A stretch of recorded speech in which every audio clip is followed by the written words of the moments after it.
베트남 사람 호칭 이야기. 성이 아닌 이름을 부르는데도 같은 이름이 또 너무도 많다. 베트남의 독립 영웅 호찌민의 본명은 응우엔 신끙이다. 그런데 지금 우리가 알고 있는 이름, 즉 호찌민은 그의 본명이 아니다. 이는 그가 혁명 활동을 하며 스스로 선택한 가명이고 빛을 가져오는 사람이라는 뜻을 담고 있다. 그는 이 이름으로 독립운동의 상징이 되었고 이후 사람들은 그를 친숙하게 호 아저씨, 바코라고 부르기 시작했다. 그런데 여기서 혼란이 시작된다. 베트남에서는 일상적으로 사람을 부를 때 성이 아닌 이름을 부른다. 즉 응우엔 씨, 전 씨라고 부르기보다 김, 흥처럼 이름으로 부른다. 그런데 왜 유독 호 아저씨라는 표현은 성을 따르고 있는 걸까? 한국식 호칭 방식과 섞인 결과일까? 베트남 사람들의 이름은 일반적으로 세 부분으로 구성된다. 성, 중간 이름, 이렇게 세 단어로 이루어져 있다. 예를 들어 응우엔 신끙의 경우 응우엔이 성, 싱은 중간 이름, 끙이 실제 이름이다. 일상에서는 이 마지막 부분인 끙으로 부른다. 한국의 김, 이, 박처럼 베트남에도 주요 성씨가 있고 그 가운데 대표적인 네 가지는 다음과 같다. 1. 응우엔. 전체 인구의 약 40%를 차지하는 최대 성씨다.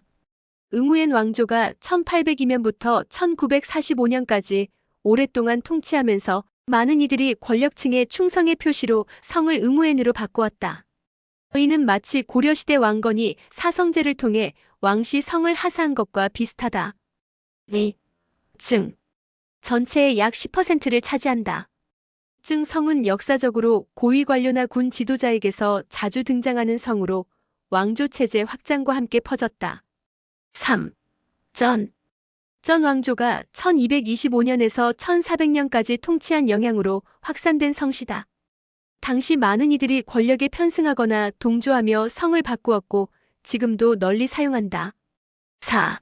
레 왕조 시절에도 같은 현상이 나타났다. 왕조의 성씨가 대중화되며 지금까지 이어진 것이다. 하지만 이렇게 다양한 성씨들이 있음에도 실제 일상에서는 거의 들리지 않는다. 왜냐하면 베트남 사람들은 성이 아닌 이름으로 서로를 부르기 때문이다. 그런데 이름을 부른다 해도 문제는 여전하다. 너무나 많은 사람이 같은 이름을 가지고 있기 때문이다. 필자 또한 매장에서 일하는 직원들 사이에서 혹은 손님들 사이에서 같은 이름을 가진 사람을 여럿 본 적이 있다. 예를 들어 짱, 닷, 투에이, 후이 같은 이름은 흔하게 들린다. 왜 이렇게 흔할까? 이유는 몇 가지 문화적 요소에 있다. 이름의 풀이 제한적이다. 부모들이 아이에게 이름을 지을 때 주로 긍정적인 뜻인 아름다움, 지혜, 부드러움, 강인함 등의 단어를 넣는다. 그러다 보니 짱, 아름다운, 투에이, 순수함 같은 이름이 반복적으로 사용된다. 가족 내 중간 이름을 공유하는 관습. 형제자매 간에 같은 중간 이름을 쓰는 경우가 많다. 응우엔 투에이 아인과 응우엔 투에이 미처럼 중간 이름 투에이를 공유하면서 가족의 유대감을 나타낸다. 즉, 중간 이름이 사람을 구분하는 역할을 어느 정도 해준다. 하지만 성과 이름만 듣고 누군가를 특정하려면 여전히 어렵다. 그래서였을까? 나는 종종 직원의 이름을 부를 때 내가 정말 그를 정확히 지칭한 것인지 불확실한 기분이 든다. 마치 김춘수의 시 꽃에 나오는 내가 그의 이름을 불러주었을 때 그는 나에게로 와서 꽃이 되었다는 구절처럼 이름을 불러주며 관계가 형성되어야 하는데 내가 제대로 부르지 못한 건 아닐까 하는 의문과 미안함이 들기도 한다. 가끔은 직원들의 급여 장부나 통장 명의와 평소 부르던 이름이 달라서 다시 물어보기도 하고 직원들끼리 내부적으로는 서로 다른 호칭을 쓰면서도 문제없이 소통하는 모습을 보면 이들은 이름이 아닌 다른 방식으로 서로를 인지하고 정체성을 구별하는 건 아닐까 하는 생각이 들기도 한다.